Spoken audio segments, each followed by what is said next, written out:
ওয়ালাকাদ যারা'না লিজাহান্নামা কাসীরাম মিনাল জিন্নি ওয়াল ইনস, মানুষ এবং জিন জাতির ভিতরে একটি বিরাট সংখ্যক, একটি বিশাল সংখ্যক মানুষ আর জিনকে জাহান্নামের জন্য তৈরি করা হয়েছে। এদের পরিণতি হবে জাহান্নাম। কাদের?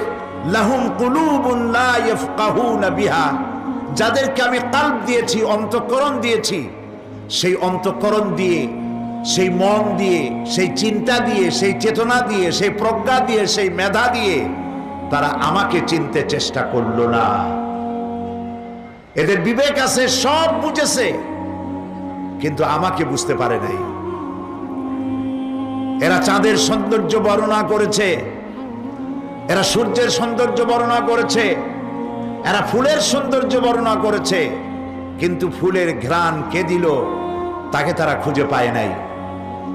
সূর্য দেখেছে, চন্দ্র দেখেছে, চন্দ্রের সুষমা স্নিগ্ধ আলোতে গোটা পৃথিবী ভরপুর হয়ে গিয়েছে, এ ব্যাপারে তারা কবিতা লিখেছে, কিন্তু এই জ্যোৎস্না কে দিলেন তারে তারা খুঁজে পায় নাই।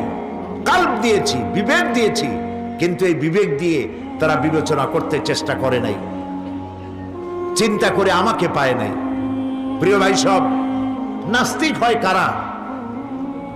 কোন বিজ্ঞানী, বড় বড় বিজ্ঞানী, চিকিৎসা বিজ্ঞানী, এরা কিন্তু নাস্তিক হয় না। নাস্তিক হয় সাহিত্যিক আর দার্শনিক, এরাই নাস্তিক হয় বেশি। যারা বড় বড় বিজ্ঞানী আকাশ নিয়ে গবেষণা করে, জমিন নিয়ে গবেষণা করে, মানুষের হিউম্যান বডি এইটা নিয়ে চিন্তা করে গবেষণা করে, আল্লাহরে না মানলো অন্তত চিন্তা করে নিশ্চয়ই এই সিস্টেমের পেছনে কোনো না কোনো মহাশক্তি কাজ করছে। যার কপাল ভালো সে তো ইসলাম কবুল করে, আর কপাল ভালো না হলে অন্তত দেয়ার ইজ নো গড এই কথা বলে না, মনে করে কোনো একটি স্পিরিট, কোনো একটি শক্তি এর পেছনে কাজ করছে। কেবলমাত্র শান্তিনিকেতনের মুরিদ যারা, ওইখানকার খলিফা যারা, এরকমের সাহিত্যিক, এরকমের দার্শনিক, ওরাই দুনিয়ার সব বোঝে, আল্লাহরে বোঝে না। এদের চোখ দিয়েছি, এরা দুনিয়ার সব সৌন্দর্য উপভোগ করে, কিন্তু আমাকে চিনতে চেষ্টা করে না। তারা আমার কিতাব দেখে না, আমার সৃষ্টি দেখে আমাকে অনুভব করতে চেষ্টা করে না।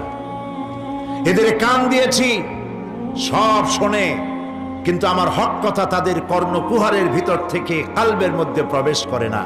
এদের কালব মরে গিয়েছে।